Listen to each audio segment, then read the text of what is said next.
Hi, everybody. I'm Jeff Barton, and thanks for tuning in to the Mortgage Voice. This is the Mortgage Minute, which we do on social media almost every day, although some days we can't just because the news isn't that we have anything to report.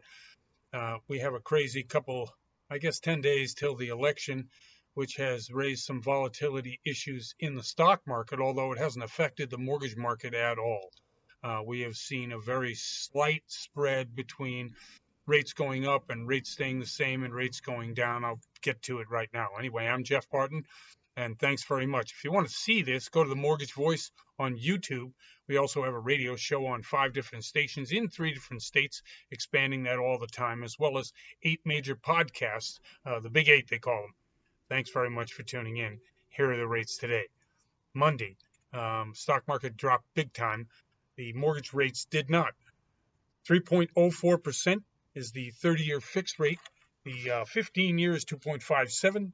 The FHA is 2.43%. Jumbo is 3.4, and your 5/1 ARM is at 2.79. Rates, as we know, are tied directly to the bond market, and the bond market has been very steady since obviously the Fed has been purchasing again and again 40 to $80 billion a month of treasuries, $40 billion a month of mortgage-backed securities, which has really stabilized the market. We do see a higher trading range on the bond market at almost a point at 0.85.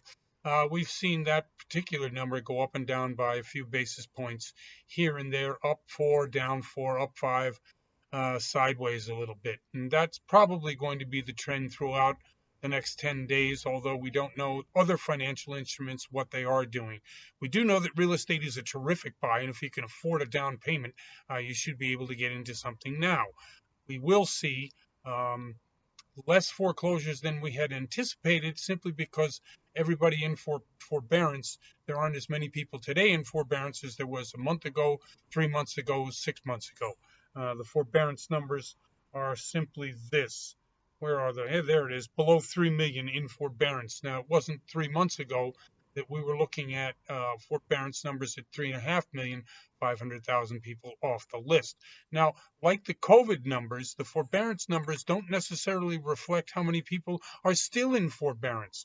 The people that started out in forbearance, a lot of them have come off the rolls, but they are still counted in the forbearance numbers.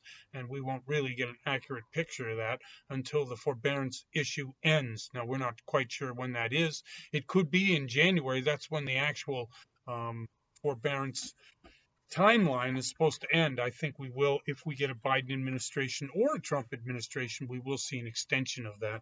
We're still seeing some hints that we may get a stimulus deal done prior to the election, but unfortunately for those people who are really hurting out there, who really need work, who really need to get some money going, who are single parents, who are schooling at home, who don't have a job, you are hurting, and we understand that. And I wish to heck I could do something about that.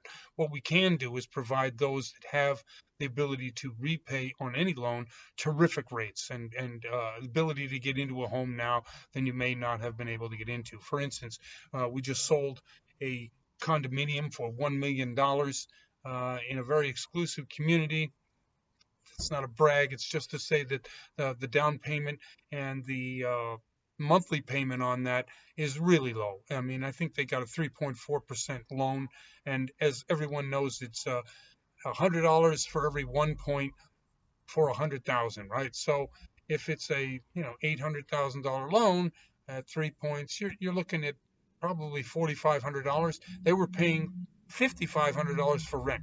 So if you include your taxes, insurance, and premiums, that's still a pretty good deal. And you're building equity into something rather than giving the landlord. You have somewhat of a write-off, even though it's been capped by the new tax law in 17.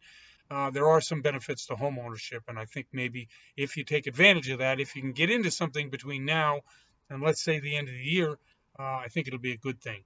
We're looking at refinances next year having in half the amount of refis this year. So there will be a lot of opportunities to really, I guess, bargain or negotiate your fees with mortgage brokers next year.